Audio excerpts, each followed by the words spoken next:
بسم اللہ الرحمن الرحیم۔ محترم ناظرین، السلام علیکم ورحمۃ اللہ وبرکاتہ۔ ناظرین، آج ہم آپ کی خدمت میں ایک ایسا زبردست اور بہت ہی مجرب عمل پیش کر رہے ہیں۔ انشاءاللہ جو بھی اس عمل کو اپنا معمول بنا لے گا، جس طریقے سے ہم اس ویڈیو میں بتائیں گے اس طریقے سے روزانہ یہ عمل کر لے گا، انشاءاللہ میں پوری امید رکھتا ہوں اور پورے انشاءاللہ دعوے سے یہ کہتا ہوں کہ کسی عمل کے پاس آپ کو جانے کی ضرورت نہیں رہے گی۔ ایسا عمل ہے کہ ہر گھر کی ضرورت ہے، ہر شخص کی ضرورت ہے۔ اکثر لوگ شکایت کرتے ہیں جی گھر پہ جادو ہے، کاروبار پہ کسی نے کچھ کر دیا ہے، اور آج کل اکثر یہ کام ہو رہا ہے۔ لوگ نہ تو خوف خدا ہے، نہ آخرت کا ڈر ہے، پیسے لے کر جیلی 2 نمبر عمل اس طرح کے غلط کام کرتے ہیں۔ کسی کے کام میں، کاروبار میں رکاوٹ، کسی کے رشتوں میں رکاوٹ، حسد کی وجہ سے خصوصاً اللہ معاف فرمائے عورتیں اس کام میں بہت زیادہ مبتلا ہیں۔ تو عاملین بھی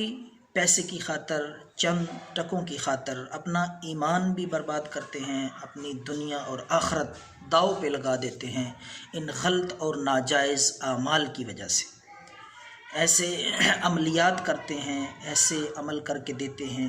جو شرعی طور پہ بالکل ناجائز ہیں۔ تو آپ یہ ویڈیو آخر تک دیکھیں،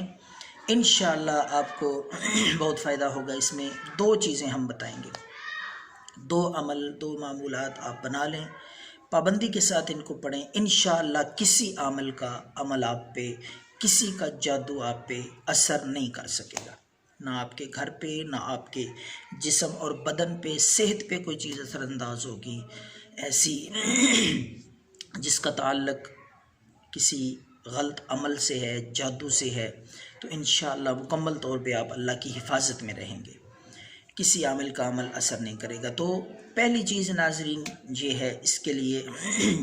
کہ اکثر اوقات لوگ یہ سمجھتے ہیں کہ کسی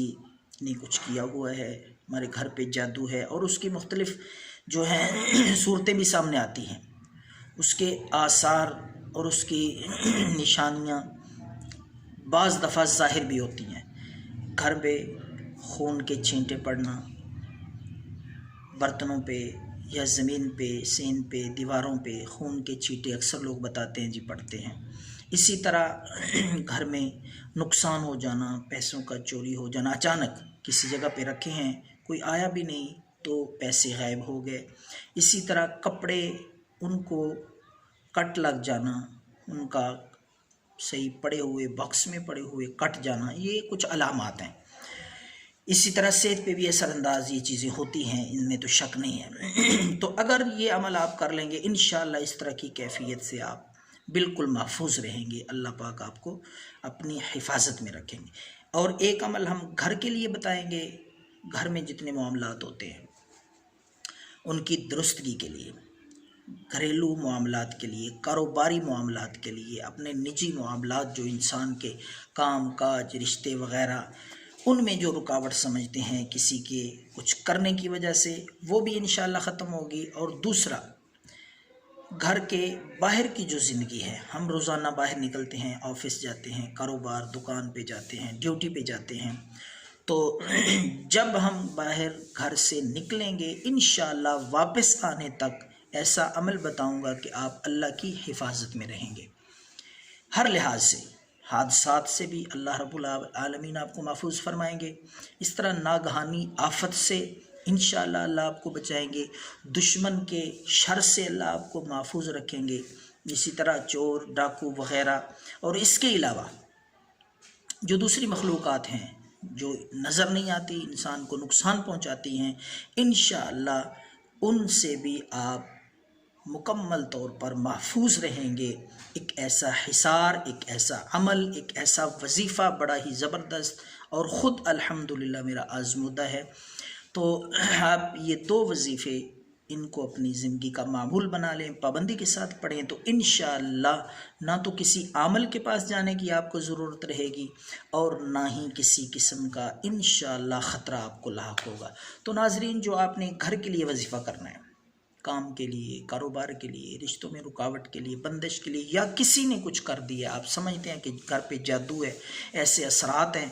کسی کے کرنے کی وجہ سے، یا ویسے بھی شیطانی یہ کام ہے، ہو جاتا ہے انسان کو مذہبی لحاظ سے، نظریے اور عقیدے کے لحاظ سے کمزور کرنے کے لیے، اور ایسے لوگوں پہ بہت جلدی اثر ہوتا ہے جن کا نظریہ عقیدہ متزلزل ہوتا ہے، مضبوط نہیں ہوتا، اللہ کی ذات پہ مکمل یقین، کامل بھروسہ نہیں ہوتا، وہ اس میں جلد مبتلا ہو جاتے ہیں۔ جتنا عقیدہ اللہ کی ذات پہ مضبوط ہوگا، توکل، بھروسہ ہوگا، انشاءاللہ اتنا ہی ہم ان چیزوں سے محفوظ رہیں گے۔ تو آپ نے پہلا وظیفہ 11 دفعہ کسی بھی وقت آپ یہ عمل پڑھ سکتے ہیں، اللہم انا نجعلک فی نحورہم ونعوذ بک من شرورہم۔ یہ ہر قسم کے دشمن، ہر قسم کے مخالف، آپ کا جانی دشمن ہو، جس طرح کا بھی کوئی مخالف ہو، اس سے حفاظت میں رہنے کے لیے بہت ہی زبردست عمل ہے۔ چھوٹا سا عمل ہے، آسان، لیکن اس کی تاثیر اور اس کے اندر اللہ رب العالمین نے اتنی طاقت رکھی ہے، اگر آپ کچھ عرصہ اس کو کریں تو انشاءاللہ اس کے فوائد، اس کے ثمرات اور اس کی طاقت انشاءاللہ آپ خود محسوس کریں گے، دیکھیں گے۔ دوبارہ میں بتا دیتا ہوں، 11 دفعہ آپ نے پہلے 3 دفعہ درود پاک پڑھ لیں، پھر آخر میں بھی 3 دفعہ درود پاک پڑھ کے درمیان میں یہ وظیفہ جو میں نے بتایا ہے، اللہم انا نجعلک فی نحورہم ونعوذ بک من شرورہم، 11 دفعہ صبح پڑھ لیں یا شام کو پڑھ لیں، کسی بھی وقت آپ ایک وقت مقرر کر لیں، اس وقت پہ آپ نے ہر روز 11 دفعہ یہ عمل کرنا ہے، اپنا معمول بنا لیں روزانہ کا، انشاءاللہ اس کا بہت زیادہ فائدہ آپ خود محسوس کریں گے۔ دوسرا عمل باہر کی زندگی کے لیے، صبح آپ گھر سے نکلتے ہیں کسی کام کے لیے، کسی دفتر، آفس یا دکان پہ جانے کے لیے، ڈیوٹی پہ جانے کے لیے، تو آپ یہ اللہ کے نام ان کو ضرور پڑھ لیا کریں۔ گھر سے نکلتے ہوئے ویسے بھی مسنون ہے بسم اللہ توکلت علی اللہ پڑھ کے نکلا جائے، سفر شروع کیا جائے، اور اس کے ساتھ ساتھ آپ 4 اللہ کے نام ہیں، یا حافظ، یا باسط، یا رزاق، یا فتاح، ایک یہ نام ہے 4، یہ مالی مشکلات کے لیے بھی بہت زبردست ہے۔ اور دوسرے اور 4 نام میں آپ کو بتا دیتا ہوں، یا حافظ، یا واسع، یا ناصر، یا معین، بے حد مجرب ہے، ہر قسم کی حفاظت اور حصار کے لیے زبردست عمل ہے۔ یہ 4 نام آپ ضرور پڑھا کریں جب بھی گھر سے نکلیں، تو اللہ کی انشاءاللہ آپ حفاظت میں رہیں گے، ہر قسم کے شرور و حوادث سے، ہر قسم کے دشمن کے حملے سے، اور دوسری ایسی طاقتیں جو نظر نہیں آتی، جنات، شیاطین وغیرہ، وہ بھی انشاءاللہ حملہ آور نہیں ہوں گے۔ کسی قسم کا دن کو نکلیں، رات کو نکلیں، یہ ہر قسم کے ڈر سے محفوظ رہنے کے لیے یہ عمل ہے، یا حافظ، یا واسع، یا ناصر، یا معین، یا حافظ، یا واسع، یا ناصر، یا معین، یہ 4 نام ہیں حفاظت کے لیے، ہر قسم کی حفاظت ہوگی انشاءاللہ۔ تو اس پہ خود بھی عمل کریں فی سبیل اللہ، لوگوں کی رہنمائی کے لیے، بھلے کے لیے اس کو شیئر کریں، دعاؤں میں یاد رکھیں۔ اللہ حافظ۔